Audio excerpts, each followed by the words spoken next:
जय हिंद, वंदे मातरम। सशक्त भारत से मैं डॉक्टर आर.के. वर्मा आज आपके सामने एक ऐसे व्यक्ति के बारे में बताना चाहता हूं जिसकी वजह से आज भारतवर्ष इतना विशाल और इतना जुड़ा हुआ है, जिसमें हम सब लोग मौजूद हैं।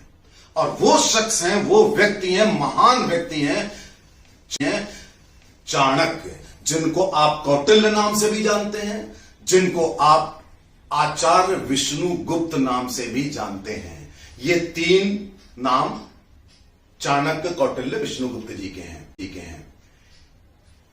325 BC, यानी कि आप इसको बात समझिए, यहां हम 2020 पे हैं।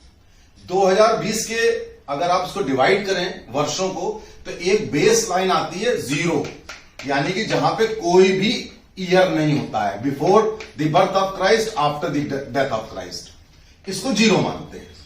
अब इस 0 के पहले उल्टी गिनती होगी। उल्टी गिनती का मतलब ये 100 होगा, ये 200 होगा, ये 300 होगा, ये 400 होगा, ये उल्टी जाएगी। तो यहां पर दूसरी गिनती जाएगी कि यहां पहले 100, 200, 300 करके 2020 पे हम आ गए। अब लगभग 2300 साल पहले 325 BC का जो era, चाणक्य का जन्म 350 BCE में हुआ था। 325 से इनका पूरा कार्यकाल शुरू हुआ है। ये जाने जाते थे आधुनिक भारत के निर्माता के रूप में। आचार्य कौटिल्य, विष्णुगुप्त टीचर भी थे, फिलोसफर भी थे, और राष्ट्र के एक जो पॉलिटिकल लीडर होते हैं वो भी थे। और पॉलिटिक्स को डिफाइन करने वाले भारत में यदि पहला कोई व्यक्ति था तो वो आचार्य चाणक्य या कौटिल्य थे, पहला व्यक्ति। अब इन्होंने कैसे काम किया आप जरा देखिए। ये पढ़ाते थे गुरुकुल में, आचार्य थे, और जब एक बार इनका जन्म हुआ था तक्षशिला, जो कि पाकिस्तान में है, यहां पर इनका जन्म हुआ, यहीं पर ये इनकी शिक्षा हुई। और ये यहां पर था पाटलिपुत्र। आप देखिए कितना अंतर है, कितना दूरी है। इनकी शिक्षा तक्षशिला में, जहां पॉलिटिकल साइंस और बाकी सब चीजों का बिल्कुल पूरे दुनिया का, विश्व का केंद्र था तक्षशिला। अब देखिए दुर्भाग्य, देखिए कि वो तक्षशिला को हम लोगों ने पाकिस्तान में दे दिया।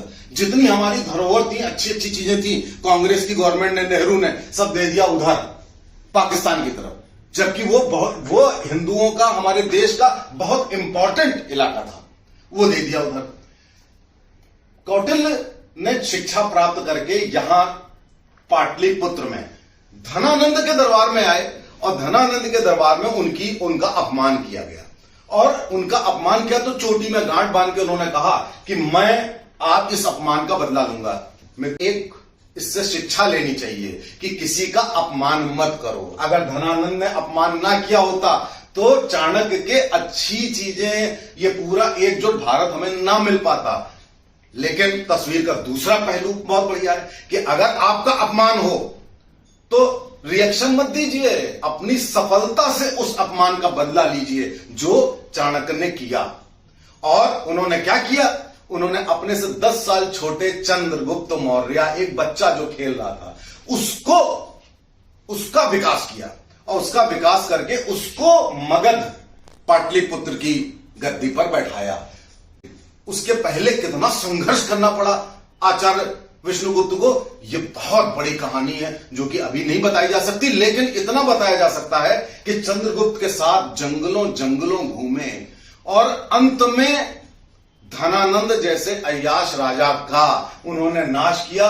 और उसके बाद जब वो बैठे, उसके बाद वो केवल बैठे नहीं रहे, उन्होंने चंद्रगुप्त मौर्य को राजा बनाया, और पूरे राज्य का विस्तार यहां से लेकर पाकिस्तान, अफगानिस्तान जितना इलाका है, ये पूरा विशाल जो किंगडम था वो चंद्रगुप्त मौर्य, और उसके बाद बिंदुसार उनका लड़का, और उसके बाद सम्राट अशोक।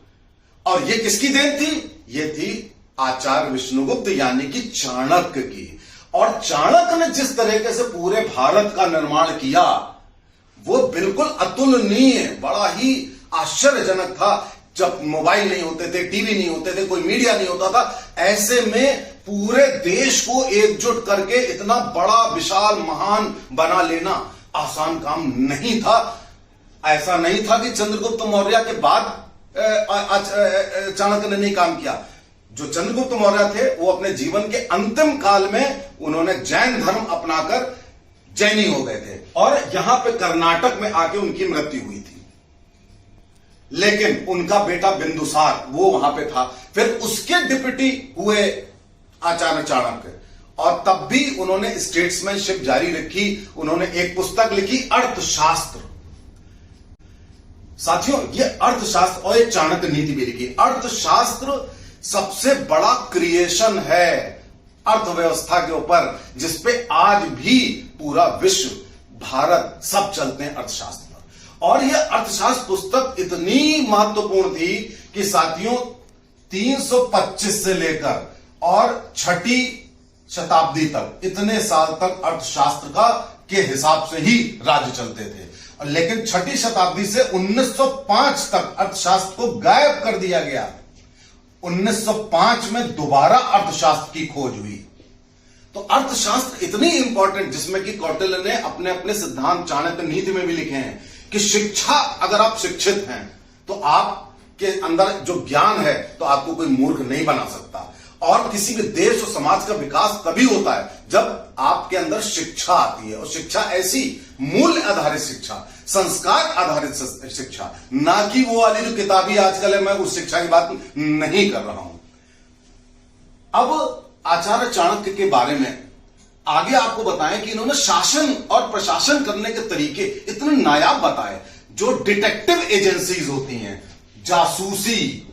जासूसी की एजेंसी जो आप देखते हैं, इजराइल में देखते हैं, भारत में देखते हैं, जासूसी की थ्योरी सबसे पहले चाणक्य ने दी थी कि अगर आपको राज्य करना है तो आपका इंटेलिजेंस बहुत बढ़िया होना चाहिए, आपकी एजुकेशन बहुत बढ़िया होनी चाहिए, आपके अंदर फोकसिंग बहुत बढ़िया होनी चाहिए, संस्कार बहुत बढ़िया होने चाहिए और साथ में आपको कूटनीति से सहारा लेना बहुत आवश्यक है। अगर आप कूटनीति से सहारा नहीं लेते हैं तो आपका दुश्मन कभी आपको माफ नहीं करेगा। जब पहला युद्ध हारे थे चाणक्य, तब ये कहा था, वो जंगल जंगल घूम रहे थे तो एक स्त्री ने कहा था कि चाणक्य और चंद्रगुप्त की तरह गलती ना करना कि रोटी को तुम बीच से तोड़ दी, तुम जल गए, किनारे से तोड़ो। इस बात से शिक्षा लेके उन्होंने किनारे किनारे अलेक्जेंडर की सेना सबको हरा करके और अंत में वो मगध पर सत्तारूढ़ हुए। और केवल वहीं तक सीमित नहीं रहे, उन्होंने उसके बाद पूरा साम्राज्य, यहां उड़ीसा तक अशोक ने पूरा साम्राज्य बनाया। आज जो आप भारत देख रहे हैं वो भारत चाणक्य की देन है।